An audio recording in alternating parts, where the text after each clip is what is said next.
আমার বাবা একজন আওয়ামী লীগ রাজনীতিবিদ, আমার ভাই আওয়ামী লীগ, অথবা আমি নিজেও ছাত্রলীগের কর্মী ছিলাম, যে এই ঈদে বাসা যেতে পারি নাই, বন্ধুদের সাথে মুখ দেখাতে পারি নাই। অতএব আমরা আওয়ামী লীগ করি। আজকে যদি আওয়ামী লীগ বিরোধী আন্দোলন হতো, কোশ্চিন কাল আমরা আসতাম না।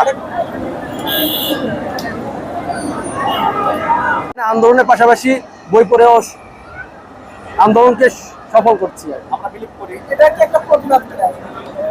অবশ্যই আমাদের এই সময় নিজের রুমে অথবা লাইব্রেরিতে পড়ার কথা ছিল, কিন্তু বর্তমান পরিস্থিতি আমাদেরকে সেই সুযোগ রাখেনি। এজন্য আমরা বাধ্য হয়ে এই মাঠে নামছি। আমাদের দাবি আদায় না হওয়া পর্যন্ত আমরা কর্মসূচি চালিয়ে যাব। পড়াশোনা করে কি হবে? পড়াশোনা করে কি করব? আপনি ভাই গতকালকে নিউজ দেখেছেন ভাই, আমি 2020 থেকে পড়াশোনা করছি, বিসিএস পরীক্ষা দিচ্ছি। এবারও 115 পাওয়ার পরও কাটপাকে আমি পাচ্ছি না চাকরি। গতকালকে যখন শোনার পরে পড়াশোনা মন একবার ভেঙে গেছে। রাতে 2টা পর্যন্ত কলম নিয়ে বসেছিলাম যে কি হবে পড়াশোনা করে। পিএসসির কোশ্চেন যদি ফাঁস হয়ে যায়, যেখানে 500 আসনের বিপরীতে 700 প্রশ্ন বিক্রি হয়েছে, তাহলে ভাই আমরা সারাদিন রাত 14 ঘন্টা পড়াশোনা করে লাইব্রেরিতে কি হবে আমাদের? আর এই ঈদেও বাসা যেতে পারি নাই। মানুষ বলে যে কবে চাকরি পাবি, তুই অমুক ইউনিভার্সিটি পড়াশোনা কি করতেছিস? অথবা লজ্জায় ভাই পড়াশোনা ছেড়ে আজকে মাঠে আসছি। অথবা আমাদের লাইব্রেরিতে বই পুস্তক সব রয়েছে, কিন্তু তারপরেও আমরা চেষ্টা করতেছি যে আমাদের যে নৈতিক দায়িত্বটা, সেই দায়িত্বটা পালন করতে। আমি একজন বীর মুক্তিযোদ্ধার সন্তান হিসেবে আমি কোটার বিরুদ্ধে চাই, আমি রেলওয়ে কোটা সব কোটার বিরুদ্ধে চাই। অথবা আমরা একজন বীরের সন্তান হিসেবে অবশ্যই আমাদের মেধা বুদ্ধি আছে, নিশ্চয়ই আমরা মেধা দিয়ে চাকরি নিতে চাই। অথবা আমরা কারো কোটা দিয়ে চাকরি নিতে চাই। পৃথিবীর কয় রাষ্ট্র রয়েছে যে একটা দেশে ওনার বাবার যে সংবিধান ছিল, যিনি দিয়েছেন, এত কোটা ছিল না ভাই।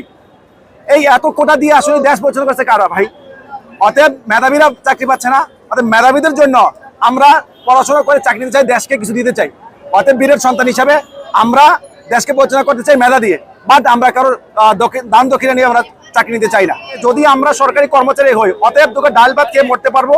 অতএব এছাড়া বিকল্প কোনো নাই। অতএব সরকারি চাকরি করে বাড়ি গাড়ি করার আমাদের কোনো স্বপ্ন নাই। আসলে যিনি বাড়ি গাড়ি করেন সরকারি চাকরি নিয়ে, অবশ্যই তিনি দুর্নীতিবাজ, অবশ্যই তিনি দুর্নীতি, অবশ্যই তিনি দুর্নীতিবাজ। অতএব আপনারা জানেন যে আমাদের স্কেল কত হয়, ফার্স্ট ক্লাস অফিসের স্কেল কত হয়। অতএব ঢাকা শহরে যে বাসা ভাড়া এবং সব বিষয় মিলে অতএব একজন সরকারি কর্মচারীরা ডাল ভাত খাওয়াও সম্ভব না। অতএব দামি গাড়ি কেনার প্রশ্নই আসে না। অতএব যারা কিনেছে মেজরিটি % দুর্নীতিবাজ। বীরের সন্তান হিসেবে আমার বাবা একজন আওয়ামী লীগ রাজনীতিবিদ, আমার ভাই আওয়ামী লীগ, অথবা আমি নিজেও ছাত্রলীগের কর্মী ছিলাম। অতএব আমরা আওয়ামী লীগ করি।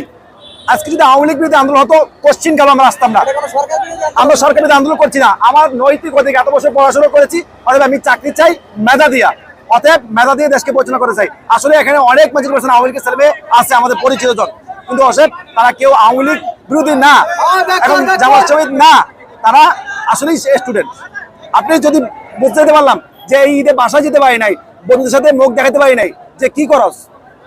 18-19 মাস্টার্স কমপ্লিট করেছি, এখনো চাকরি পাচ্ছি না। অতএব সমাজে, পরিবারের কাছে, রাষ্ট্রীয় সবার কাছে বোঝা। অতএব আমরা চাই মেধা দিয়ে চাকরি নিতে। ভাই আমি যদি মেধা দিয়ে চাকরি না পাই, আমার কোনো দুঃখ নাই, আমি রিস্কা কিনে চালাবো, কোনো আপত্তি নাই, কিন্তু মেধাবীরা চাকরি পাবো। বলতে চাই, আমার বাবা পরে বলছে, তুমি আগে যে ইতিহাস জানো, মুক্তিযুদ্ধ কেন হয়েছে? দেশকে স্বাধীনতা অর্জন করেছে কোটা বিরোধী আন্দোলন নিয়ে, বৈষম্য থেকে। অর্থাৎ আমরা কেন বৈষম্য চাইব? আমরা বীরের সন্তান হিসাবে অবশ্যই মেধা দিয়ে দেশ পরিচালনা করার ক্ষমতা রাখি।